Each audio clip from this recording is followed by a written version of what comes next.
Admiral Yun-ho stood on the bridge of Terra Shield Station watching the deep space monitors with growing dread.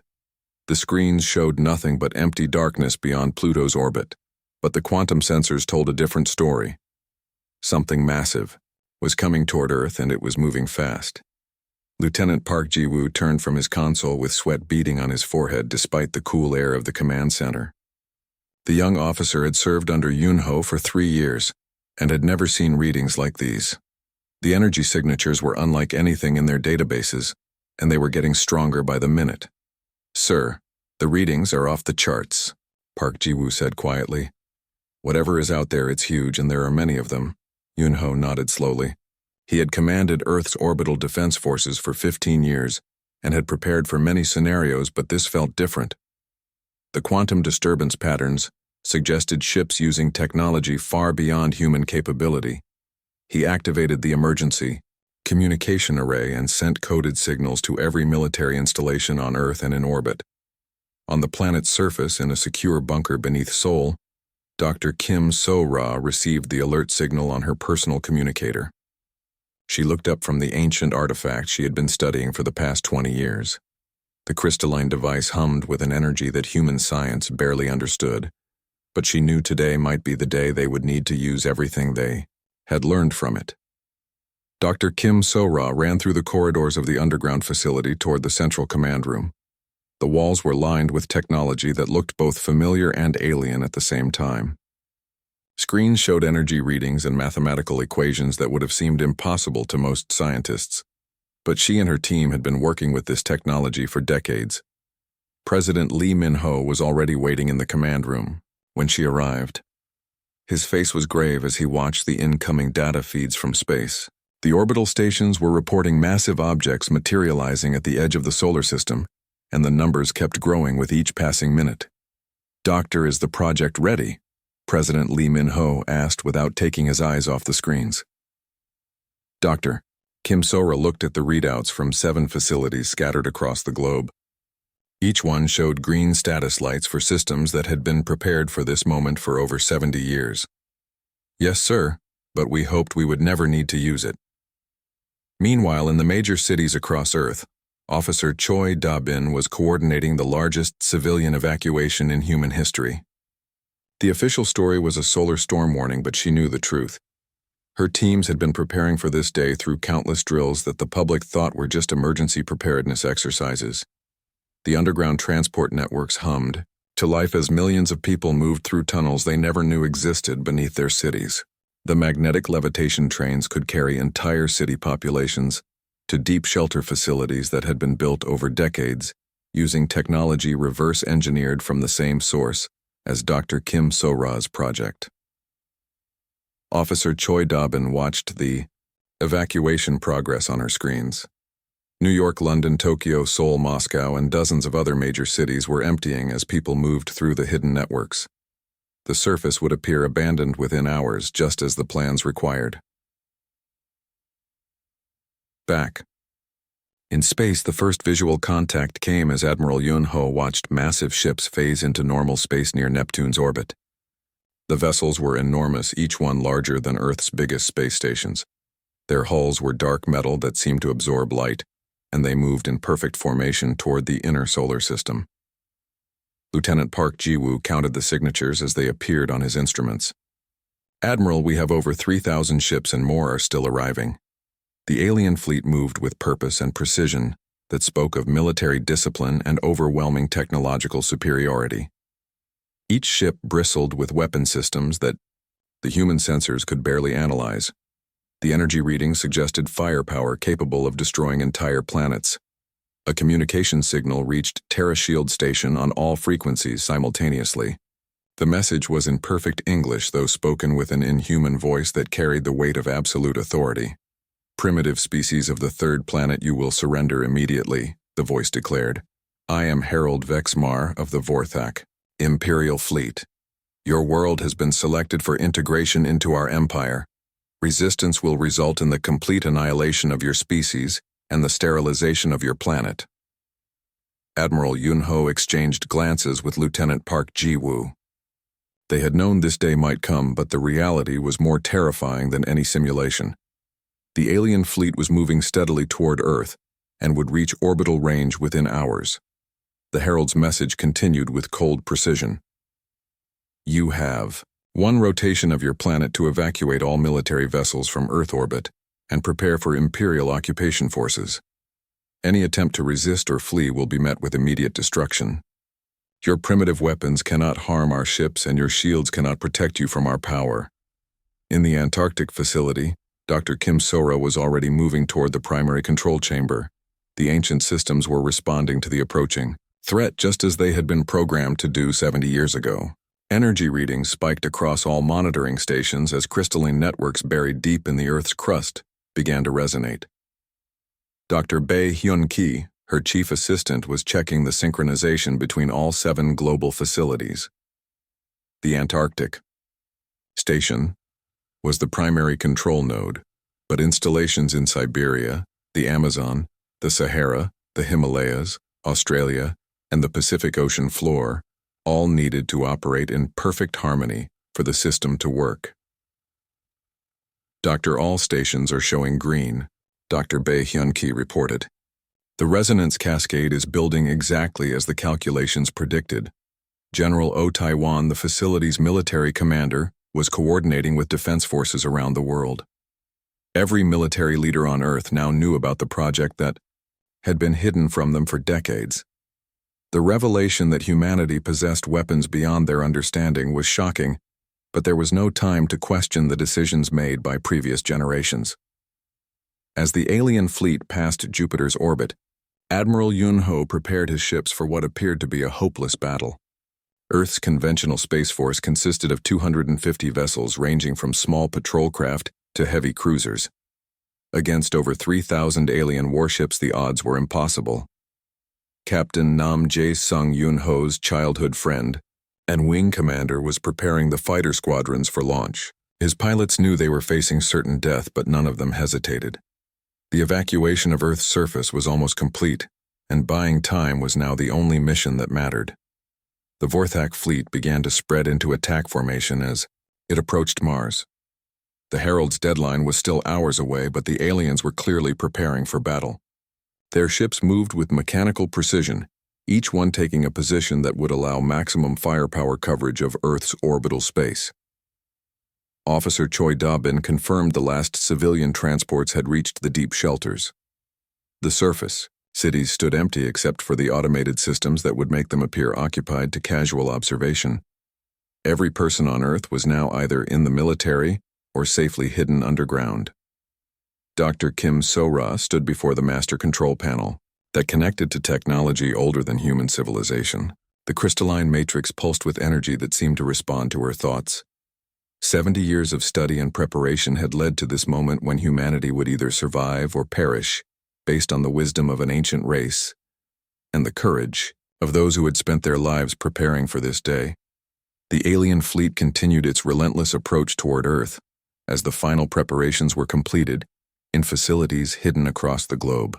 Admiral Yun-ho watched the tactical display as the Vorthak fleet entered the asteroid belt with overwhelming force. Their ships moved through the rocky debris field without slowing, as if the asteroids were merely dust particles. The alien vessels had energy shields that vaporized anything in their path while maintaining perfect formation. Lieutenant Park Ji-woo was running final calculations on Earth's defensive capabilities. The numbers were grim beyond any reasonable hope. Each alien ship carried enough firepower to destroy multiple human vessels, and their shields appeared immune to conventional weapons. The quantum analysis suggested technology thousands of years beyond human science. Sir, our heavy cruisers might last 30 seconds against their smallest escorts, Park Ji-woo reported with a trembling voice. The mathematical models show complete fleet destruction within minutes of engagement. Admiral Yun-ho nodded grimly, but his expression remained steady for the sake of his crew. He had fought in the Mars Colony War and the Jupiter mining conflict, but this was different. Humanity faced extinction, and all he could do was buy time for whatever Dr. Kim So-ra was preparing on the surface. Captain Nam Jae-sung was in the hangar bay conducting final briefings with his squadron leaders. The fighter pilots knew they were going to die, but their faces showed determination rather than fear. Every extra minute they could give the evacuation efforts might save thousands of lives in the deep shelters. The first wave of human defenders launched from Terra Shield Station. As the alien fleet passed Mars orbit, 250 ships spread into defensive formations around Earth, while knowing their sacrifice would barely slow the enemy advance. The crews had volunteered for this mission, understanding they would not return home. In the Antarctic, Facility Dr. Kim Sora was monitoring energy readings that defied human understanding. The crystalline networks buried throughout Earth's crust were responding to the approaching threat, exactly as the ancient programming intended. Power levels that could supply entire continents were building in chambers carved from solid rock. Dr. Bae-Hyun-ki coordinated with the other 6 installations as massive generators came online across the globe. The Siberian facility reported full synchronization, while the Amazon station confirmed its crystalline matrix was resonating at optimal frequency. Each location had been chosen for specific geological properties that amplified the ancient technology. Dr. Mwam, the harmonic resonance is reaching critical threshold, Dr. Bae-Hyun-ki announced as screens displayed energy patterns that looked like living lightning. All facilities are synchronized and the planetary network is responding to threat detection protocols. General Oh Tae-wan was receiving reports from military commanders worldwide as the truth about Earth's hidden defenses spread through the chain of command. Generals and admirals who had devoted their lives to conventional warfare learned that their planet possessed weapons beyond their comprehension. The Vorthak herald's voice echoed across all communication frequencies as the deadline approached. Primitive species, your time expires in moments. Our sensors detect your pathetic fleet positioning for resistance. You will be exterminated as an example to other worlds that dare oppose the Empire. Admiral Yun-ho gave the order to engage as alien ships entered Earth's orbital space. The first human missiles struck Vorthak shields and disappeared like raindrops hitting an ocean. Enemy return fire vaporized an entire squadron of fighters in seconds. The battle was over before it truly began, but the human crews fought with desperate courage. Captain Nam Jae-sung led his wing in a direct assault on one of the smaller alien vessels. His fighters fired everything they had at the enemy ship's shields while dodging return fire that could vaporize them instantly. The alien vessel ignored the attack as if the humans were insignificant insects. Lieutenant Park Ji-woo watched helplessly as ship after ship disappeared from his tactical display. The Vorthak weapons were beyond anything in human experience. Energy beams that could slice through the heaviest armor like paper and missile swarms that could track and destroy dozens of targets simultaneously. On Earth's surface, Colonel Shin Boram was commanding ground defense forces from deep underground bunkers. Her Marines were positioned in hardened facilities that could survive orbital bombardment, but everyone knew the aliens possessed planet-killing weapons. The evacuation tunnels were humanity's only real hope for survival. Sergeant Kwon Mi-young maintained communication links with the scattered defense positions while monitoring the space battle through satellite feeds. The images showed human ships being systematically destroyed by an enemy that barely seemed to notice their presence. Earth's entire space force was being annihilated in minutes. The Vorthak fleet began orbital bombardment as soon as the last human ship was destroyed. Massive energy beams struck what appeared to be major cities on Earth's surface.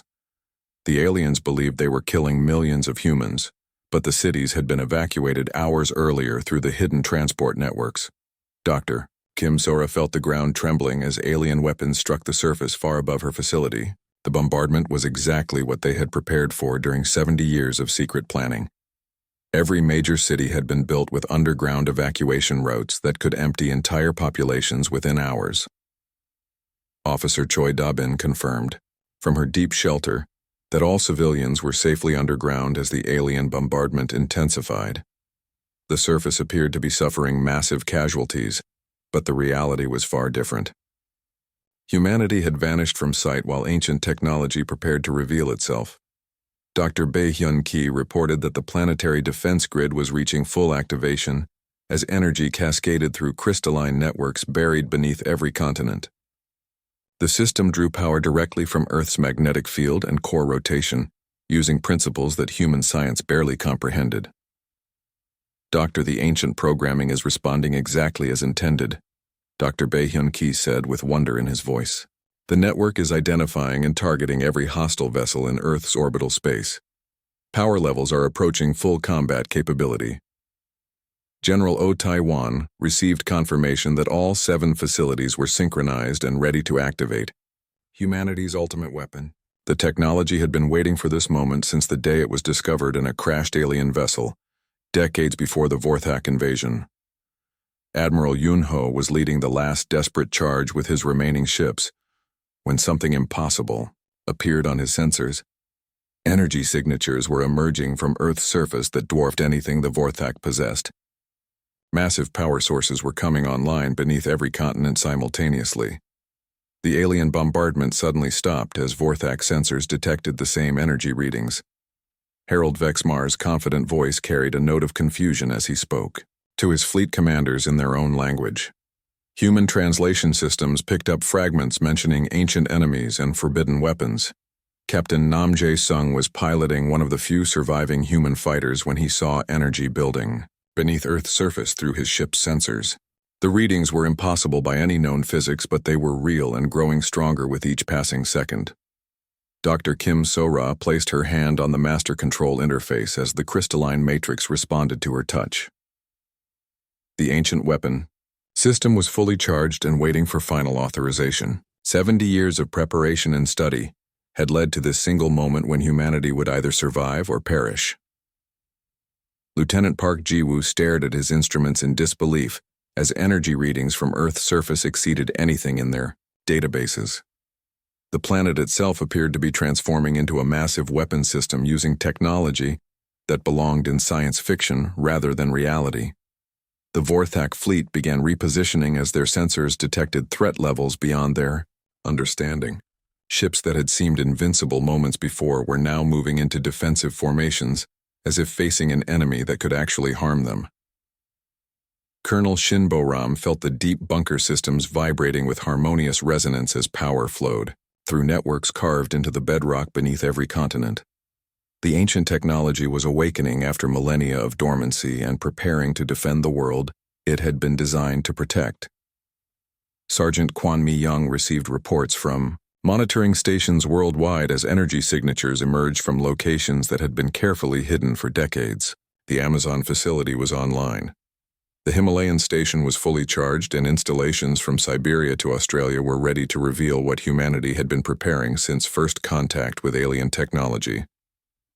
The moment of truth was approaching, as Dr. Kim So-ra prepared to activate weapons that would either save her species or reveal humanity's final desperate gamble to an enemy that had conquered worlds across the galaxy. Dr. Kim So-ra stood before the assembled world leaders on her secure communication screen as massive energy readings continued building beneath Earth's surface. President Lee Min-ho and the other heads of state needed to understand what they were about to unleash and why humanity possessed weapons beyond their knowledge. 73 years ago, a damaged spacecraft crashed in the Antarctic ice. Dr. Kim So-ra began, as the facility around her hummed with ancient power. The vessel belonged to a race called the Progenitors, who had fought and defeated the Vorthak Empire thousands of years before humans developed agriculture. The world leaders listened in stunned silence as she continued. The ship's data cores contained complete records of the Vorthak Empire and detailed plans for planetary defense systems designed specifically to counter their technology. The Progenitors had faced this enemy before and knew they would return. Dr. Bae-hyun-ki displayed holographic images of the crashed vessel and the technology recovered from its ruins. The crystalline matrices and energy conduits looked both beautiful and terrifying as they pulsed with power drawn from Earth's magnetic field and planetary rotation. We spent decades learning to understand and build copies of their defensive systems, Dr. Kim So-ra explained as energy readings spiked across all monitoring stations. 7 installations were constructed on every continent connected by crystalline networks that transform Earth itself into a weapon. Admiral Yun-ho received this information through encrypted channels as his remaining ships continued their hopeless battle against the Vorthak fleet. The revelation that Earth possessed ancient alien technology explained the strange energy readings his sensors were detecting from the planet's surface. Captain Nam Jae-sung was fighting for his life in the space above Earth when the communication reached his fighter squadron. The pilots had been prepared to die, buying time for evacuation efforts, but now they learned they might be witnessing something that would change the course of human history. The progenitors left detailed warnings about the Vorthak expansion cycle. Dr. Kim So-ra continued as crystalline networks beneath every continent resonated with building power. Their empire conquers worlds in waves separated by thousands of years. Earth was identified as a target world that would be invaded when the cycle reached this sector. Lieutenant Park Ji-woo stared at his tactical display as impossible energy signatures continued emerging from locations across Earth's surface.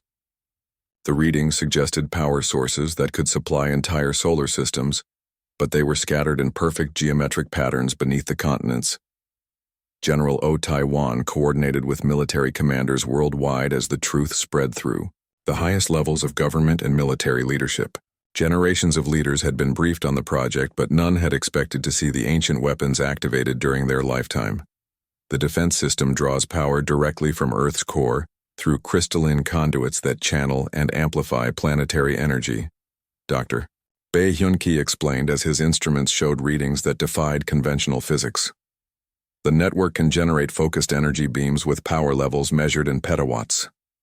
Officer Choi Da-bin received updates from the deep shelters as civilians, huddled in facilities built with the same alien technology.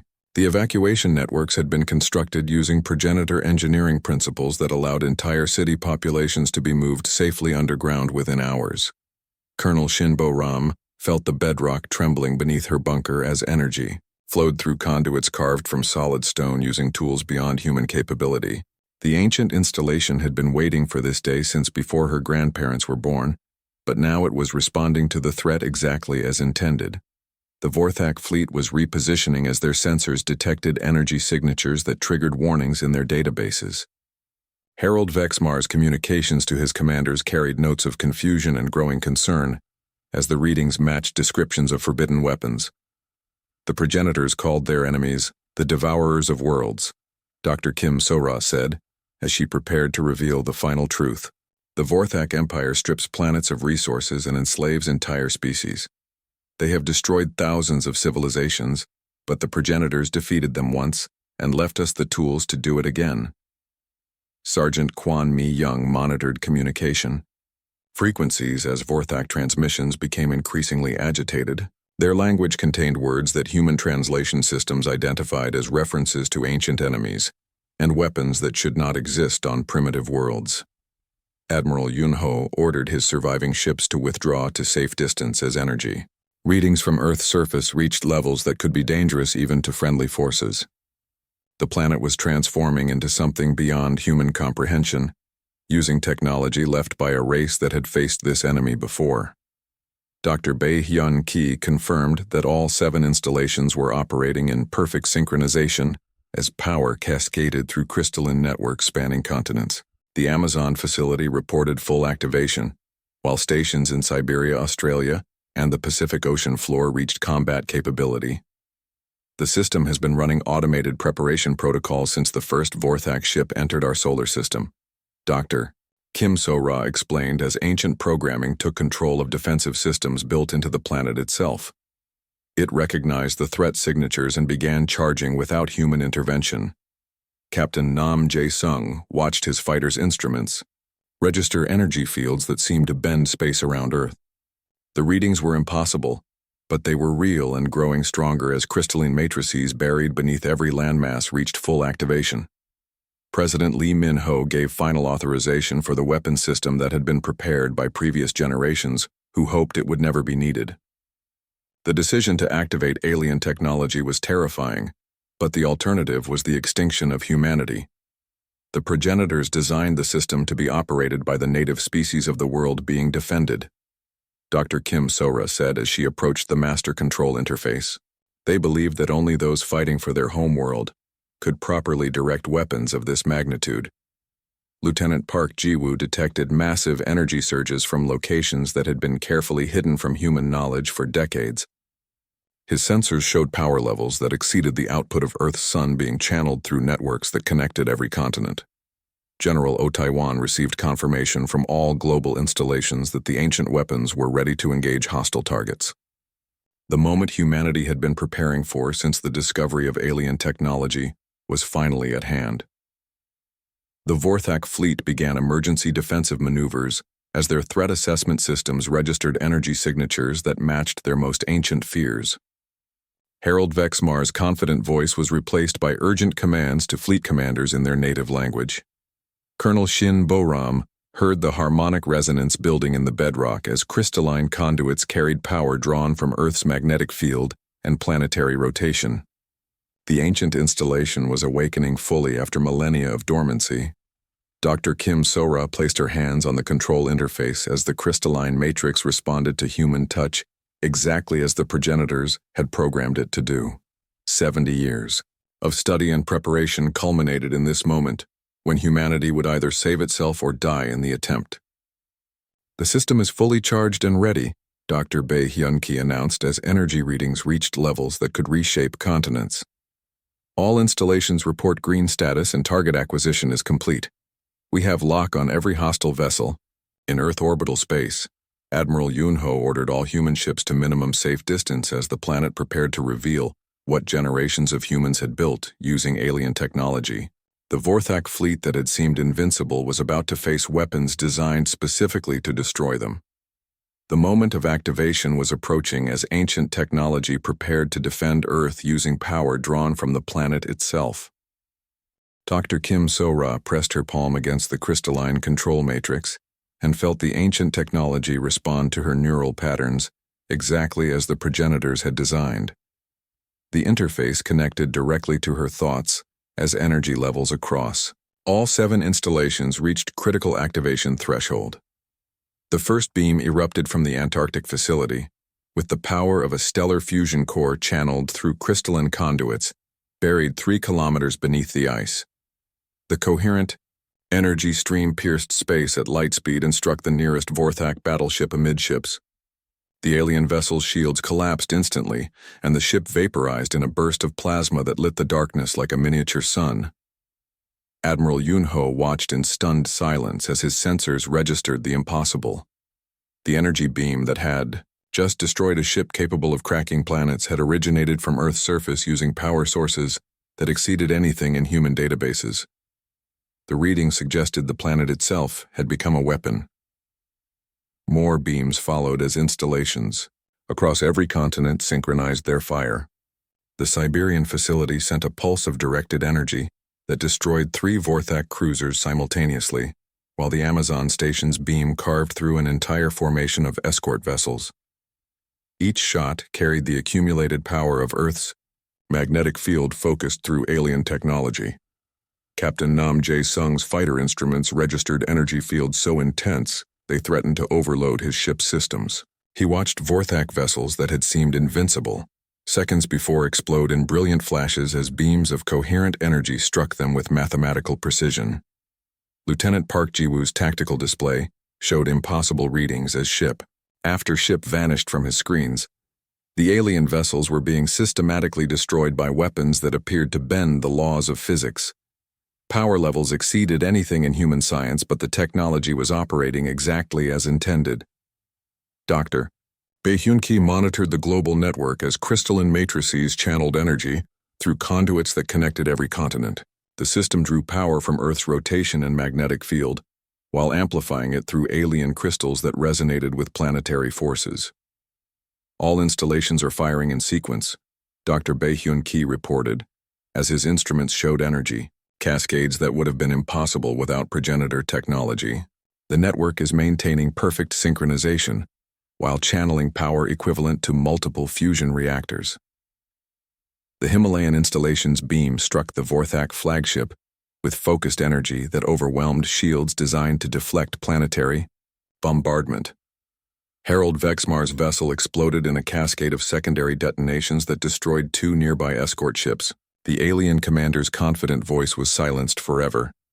General O Taiwan watched from his command center as readings from all 7 facilities showed sustained high-energy output. The ancient weapons were performing exactly as the crashed ship's data cores had promised they would when faced with Vorthak technology. Officer Choi Da-bin received reports from the deep shelters as civilians felt the ground trembling with each energy discharge. The underground facilities had been built to withstand the resonance effects of the planetary defense system, activating at full power. Colonel Shin Bo-ram's bunker shook with harmonic vibrations as energy flowed through crystalline networks carved into the bedrock beneath her position. The ancient installation was channeling power that could reshape continents while maintaining perfect targeting accuracy. The Australian facility's beams swept across a formation of Vorthak destroyers like a sword of pure energy. Each ship touched by the beam vaporized instantly, as molecular bonds collapsed under forces that exceeded their design parameters. The alien vessels had no defense against weapons designed specifically to counter their technology. Sergeant Kwan, Mi-young monitored emergency frequencies as Vorthak communications became increasingly desperate. The alien language contained words that human translators identified as references to ancient nightmares and forbidden weapons that had destroyed their ancestors. Dr. Kim So-ra felt the crystalline matrix pulse with each energy discharge as the planetary network operated with clockwork precision.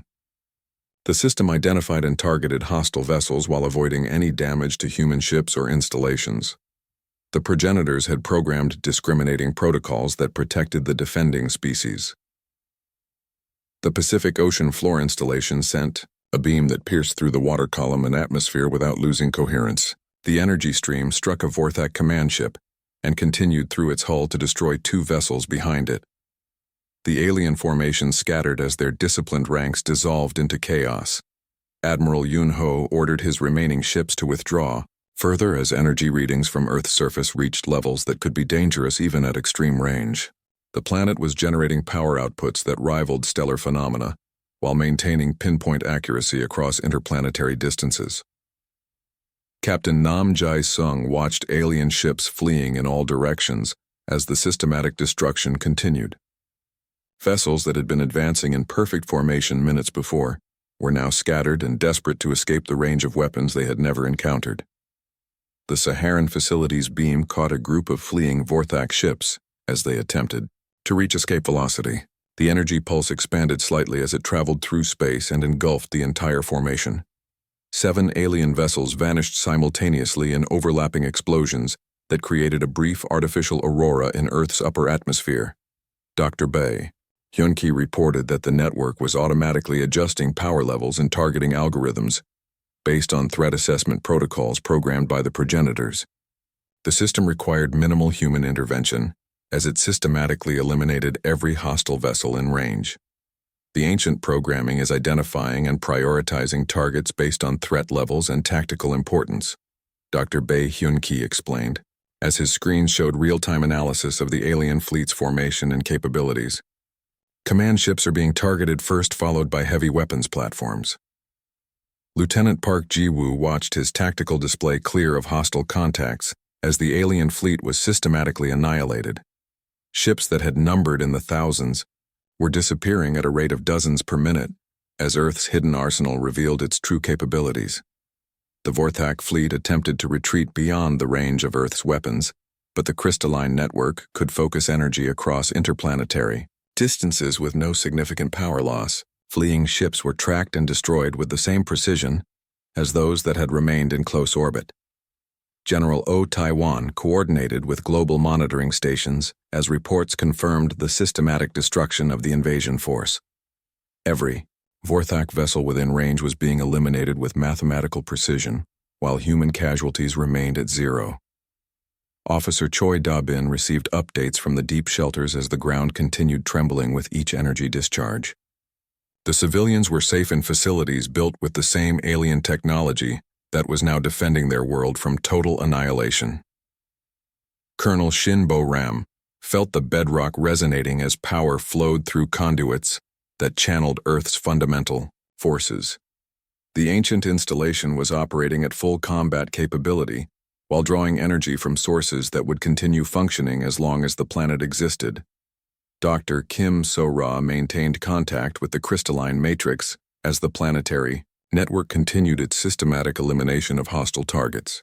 The system operated with cold efficiency that reflected the mathematical precision of its creators. Every shot found its mark, and every target was completely destroyed. The final group of Vorthak ships attempted to surrender by broadcasting emergency signals on all frequencies, but the ancient programming recognized no distinction between attacking and retreating enemies. The system had been designed to eliminate all hostile vessels within range, and it continued functioning exactly as intended. Sergeant Kwon Mi-young monitored the communications as the last alien transmissions faded into silence. The Vorthak invasion. Force had been completely annihilated in less than 8 minutes of combat, against weapons they had believed were impossible. The energy discharges gradually decreased as the crystalline network detected no remaining hostile targets within its operational range. The crystalline network gradually reduced power output as Dr. Kim Sora monitored the final targeting sweeps across Earth's orbital space. The ancient system had detected no hostile vessels for 60 seconds and was automatically cycling down to standby mode exactly as the progenitors had programmed it to do. Admiral Yunho stared at his tactical display in disbelief as the screens showed empty space where the massive Vorthak fleet had been minutes before. Over 3,000 alien warships had been reduced to expanding clouds of debris and plasma that glowed faintly against the darkness.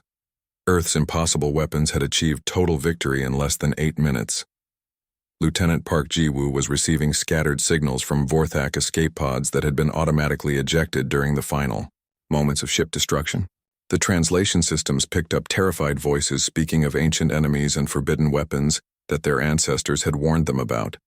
Dr. Bae Hyun-ki confirmed that all 7 installations were reporting normal shutdown procedures as the crystalline matrices returned to dormant status. The energy levels that had reached planetary scale were dissipating safely through the network, while leaving the system ready for reactivation if needed. The network is automatically cycling down while maintaining readiness protocols, Dr. Bae Hyun-ki reported as his instruments showed energy returning to baseline levels. All facilities report successful engagement and 0 system failures during combat operations. Captain Nam Jae-sung led the surviving human fighters in rescue operations. As they approached the scattered alien escape pods, the Vorthak survivors were broadcasting surrender signals in multiple languages while describing their fleet's destruction in terms that suggested religious terror rather than military defeat.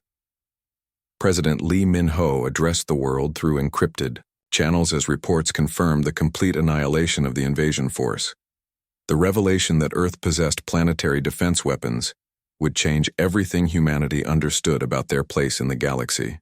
Citizens of Earth, the immediate threat has been eliminated, President Lee Min-ho announced as global communication networks came back online. The invasion force has been completely destroyed by defensive systems that have protected our world for over 70 years.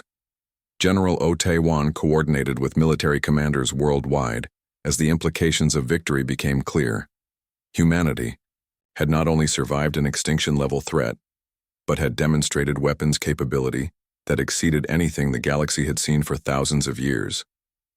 Officer Choi Da-bin began coordinating the return of civilian populations from the deep shelters to the surface cities.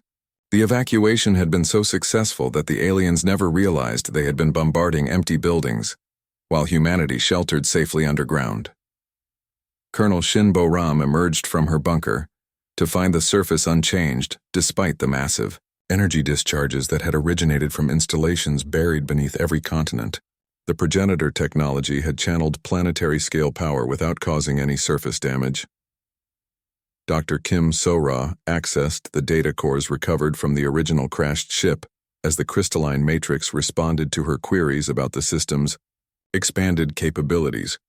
The network had unlocked additional functions during the combat engagement, including technologies that had been dormant for decades. The defensive activation has triggered secondary systems, Dr. Kim So-ra explained as new information flowed from the alien databases. We now have access to faster-than-light communication technology and detailed star maps showing the locations of other worlds oppressed by the Vorthak Empire. Sergeant Kwon Mi-young established communication links with the alien survivors as human translation systems decoded their terrified messages. The Vorthak spoke of legends about the sleeping giants who had once humbled their empire and driven them to the edge of the galaxy. Admiral Yun Ho received reports from the rescue operations, as Captain Nam Jae-sung's teams recovered alien survivors from the scattered escape pods. The Vorthak were describing their fleet's destruction in terms that suggested humanity had awakened something their ancestors feared more than death.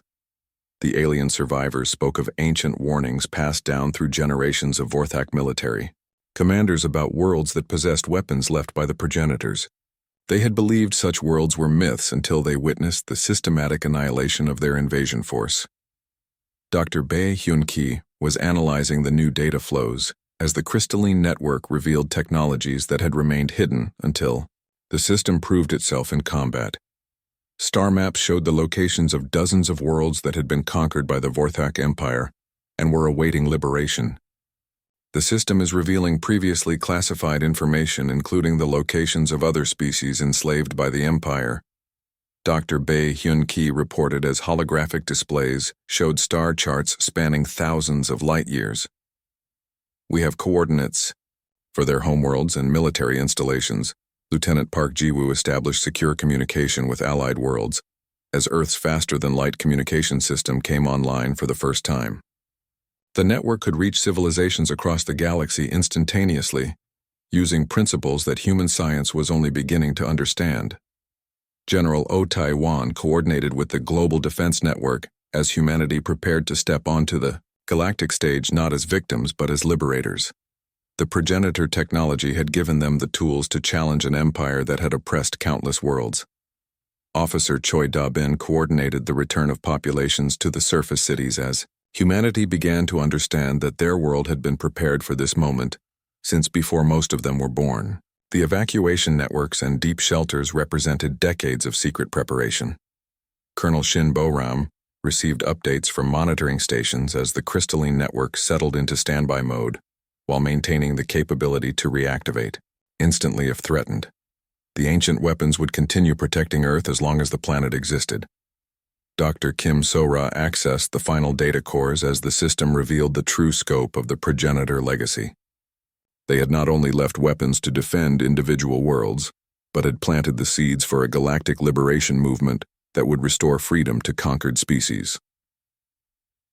Sergeant Kwon Mi-young began broadcasting on galactic frequencies using the new communication technology as Earth announced its presence to oppressed worlds throughout the galaxy. Humanity's message was simple and clear. The age of Vorthak tyranny was ending.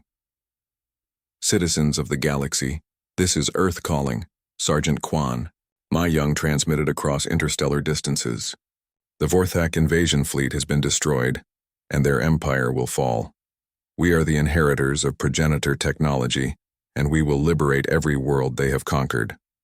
Admiral Yun Ho established contact with resistance movements on dozens of worlds as the faster-than-light communication network revealed the scope of galactic oppression. Entire species had been waiting for this moment when someone would challenge the empire that seemed invincible. Captain Nam Jae-sung reported that the alien survivors were providing detailed intelligence about Vorthak military installations and fleet movements. The information would be invaluable for planning liberation campaigns across multiple star systems. President Lee Min-ho addressed the world again as humanity prepared for its new role in galactic affairs. Earth would no longer hide behind defensive systems, but would actively work to free other species from the tyranny that had threatened to consume them. Dr. Bae Hyun-ki confirmed that the crystalline network was ready to support offensive operations as well as defensive ones. The system could provide power for faster-than-light travel and communication, while maintaining Earth's impregnable defenses. The progenitor legacy was complete as humanity embraced its destiny as the liberators of the galaxy. The ancient race had prepared them for this moment when they would inherit the responsibility to use overwhelming power, wisely and justly. Earth's brief moment of vulnerability had ended as the planet revealed itself as the most heavily defended world in the galaxy. The Vorthak Empire's expansion had finally met a force capable of stopping it and reversing thousands of years of conquest and oppression. The age of human isolation was over as Earth stepped forward to lead a galactic alliance against tyranny, using weapons that had waited millennia for the right species to wield them.